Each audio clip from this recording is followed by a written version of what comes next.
গতকালকে রাত্রে আমার সাথে কি ঘটছে? রাত ১২টার পরে মালিক কেন আমার সাথে এই ঘটনা ঘটাইলো?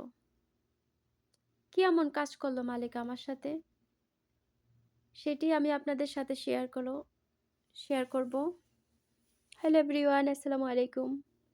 আমার আপুরা ভাইয়ারা যে যেখান থেকে ভিডিওটি দেখছেন না টেনে সম্পূর্ণ ভিডিওটি দেখা শুরু করে দিবেন। ছোট্ট একটা লাইক দিয়ে অবশ্যই আপনার একটা লাইকে আরো অনেক দর্শকের কাছে আমার ভিডিওটা পৌঁছে যাবে। তো সম্পূর্ণ ভিডিওটা দেখুন।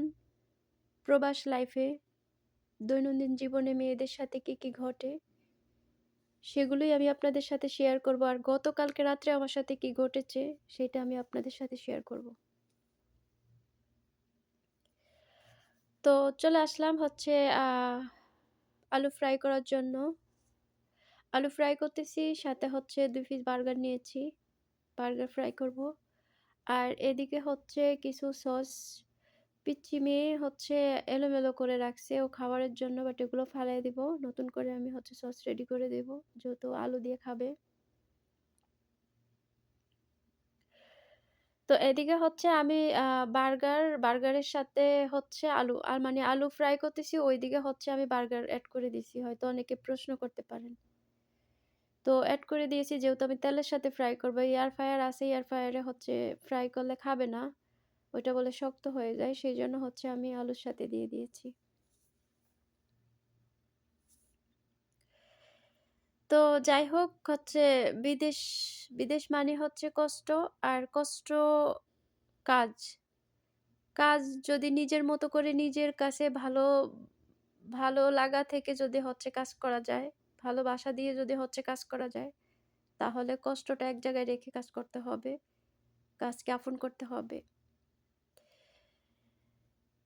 বিদেশে টাকা পাওয়া যায় শুধু কাজ করলে। কাজ না করলে টাকা পাওয়া যায় না।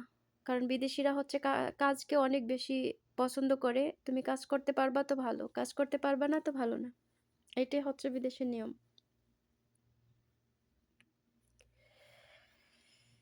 যাই হোক, আমি ১০ বছর এ বাড়িতে থাইকা যতটুকু কষ্ট করেছি, যা ঘটছে আমার সাথে সবকিছু ধীরে আমি আপনাদের সাথে শেয়ার করব। যেহেতু আপনাদের মাঝে আমি আছি, থাকবো ইনশাআল্লাহ।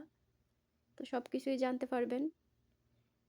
তবে গতকালকে রাত্রে কি হয়েছে আমি সেটা একটু শেয়ার করব আপনাদের সাথে। কারণ এরকম আমার সাথে না, এরকম হাজারো আপুদের সাথে হয়। যারা প্রবাসে আছে হাজারো আপুদের সাথে এরকম ঘটনা হয়ে থাকে।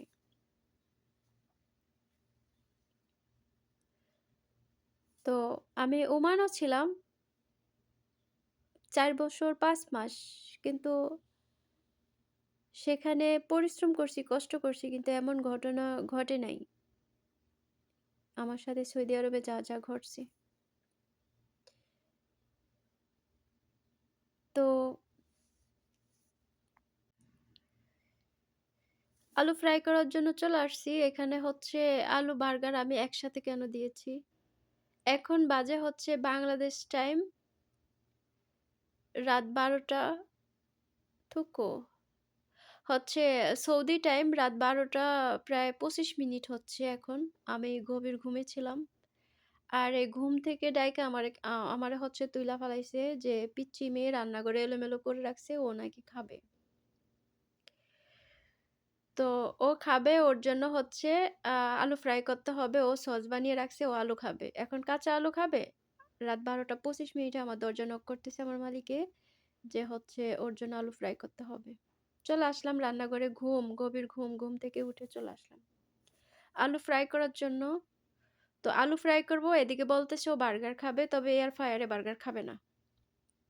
মানে আলাদা করে তেলের ভিতরে ফ্রাই করে দিতে হবে। এখন আমি আলু ফ্রাই করার পরে কি আলাদা করে বার্গার ফ্রাই করতে আরো ১০ থেকে ১৫ মিনিট সময় যাবে। তো কি আর করার আছে, আমি একসাথে দিয়ে দিয়েছি। কারণ এখানে আমারও সময় বাঁচাইতে হবে, যেহেতু আমি আবার সকালবেলা কাজ করব। যাই হোক, সব মিলিয়ে হচ্ছে এগুলো ফ্রাই করে দিয়ে আমি ওকে খাবারটা দিয়া চইলা গেলাম আবারও শোয়ার জন্য।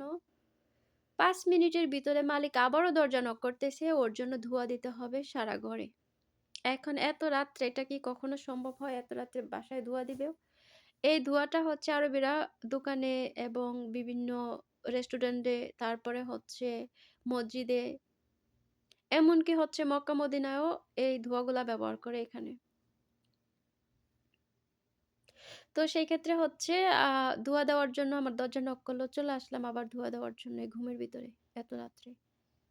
যাই হোক ধোঁয়া দিয়ে হচ্ছে আমি আবারও রুমে চলে গেলাম শোয়ার জন্য। তখন কি আর চোখে ঘুম থাকে? তো এগুলাই হচ্ছে কাজের মেয়েদের নিয়ম, কাজের মেয়েদের সাথে হয় এগুলো। তুমি সারাদিন কি কাজ করছো, কি করছো সেটা ম্যাটার করে না। কিন্তু ওদের যখন যেটা ইচ্ছা সেটাই তোমাকে দিয়ে করাবে। এবার তোমার ভালো লাগা, মন্দ লাগা, তোমার হচ্ছে ভালো লাগতেছে কিনা, তোমার শরীর অসুস্থ কিনা সেটা ওদের কাছে ম্যাটার করে না। ওদের কাছে একটা জিনিসই ম্যাটার করে যে তুমি কাজ করবে। ওরা অর্ডার দিছে সেটা টাইম দেখবে।